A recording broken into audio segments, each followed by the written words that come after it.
Get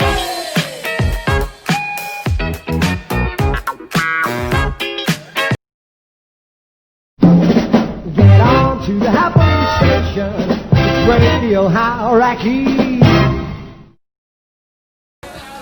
Ian Magan, Chris, great to see you.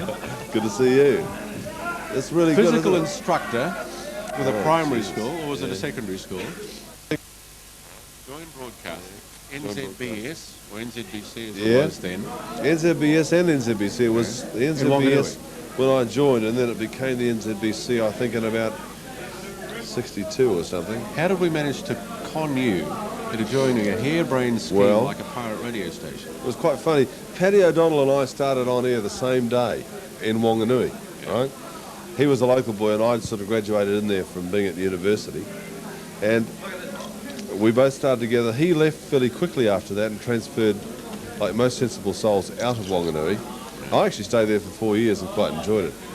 And he rang me one day and said, look, there's these idiots up in Auckland want to start a radio station. Why don't you do something about it? Why don't you come up and join us?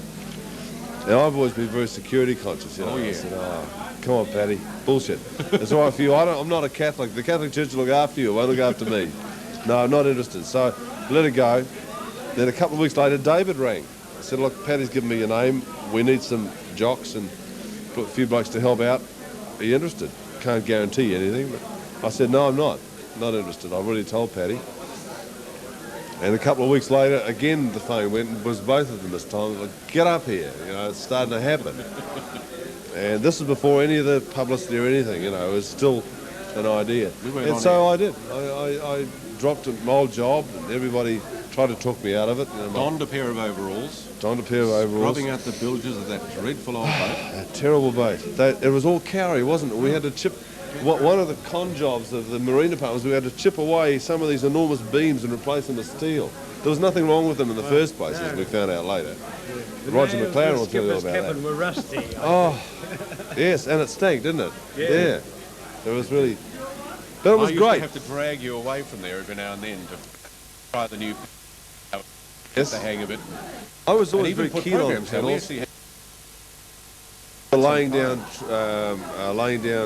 props for agencies and that sort of thing, and you know, letting people hear how we were going to sound. It was great. I remember that panel. You built it. It was just a little thing that had about 6 channels or something, wasn't it? That's right. Yeah. The microphone on the far right. Yeah. And away we went. One little VU meter, and we just proved it could be done just with really a sophisticated home-built hi-fi system. It was great. And all those tapes. I loved it. And it was. We used that panel right through. You know, right through till 1970. Really. It never changed much. I remember we built a new one about 1968, but it was never as good as that original. Never as good as I think Chris and some of his boys built that other one. We used to use it at the Easter show because it looked better, but it didn't go as well. It didn't go as well. That's right. Yeah, they were lovely, but those boat days were great. You know, do you remember the man from the Salvation Army used to come down and give us little black discs, plastic discs, which would entitle us to a free meal at the People's Palace? Do you remember that? Yes. He was a nice man, a major with the Salvation Army. The White Lady used to give us free meals. Yeah, and Tony's restaurant. Down there and having breakfast about 3 o'clock in the morning after a long that's night. right. They were very good to us, you know, those people. And Tony's restaurant we used to eat at Wellesley Street a lot in the very early days with David and you, Colin, and a few of the guys. And you were there then too, and Doc. We'd go along to Wellesley Street, the first Tony's restaurant, and buy a big pasta meal for about 60, 70 cents or something. I'm sure he gave us more than the rest of the customers. So they were very nice to us. People like that all the time, you know. It was great. You're still involved in radio, though? Yeah. Yeah, for my sins, I'm a director of 2 radio stations. I'm very proud of Magic 91 FM, which we've had a lot to do with over the years. I've always loved FM, since I first went to the United States in '73 for Hauraki. I've always loved FM, and I've always wanted to see it happen. And so when Trevor Edgerton and the guys got that together, I was very happy to be a part of that. Let's not pull any punches, Ian. How do you feel about Hauraki now, in terms of what it's doing now, as against what it was doing earlier? I don't feel anything about it now, really. It's just, to me, it's funny, you know, if you want me to be quite honest. Well, I don't feel anything for or about Radio Hauraki. I'm not saying it's a bad station. I'm sure it's a very good station.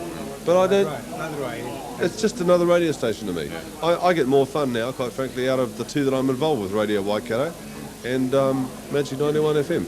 I suppose it's just a progression. We get older and we change. Yeah. But it means nothing to me anymore. I'm glad that they've still got the symbol. But you're still involved in pioneering radio.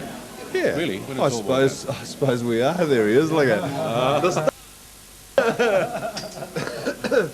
Hello, it's all right.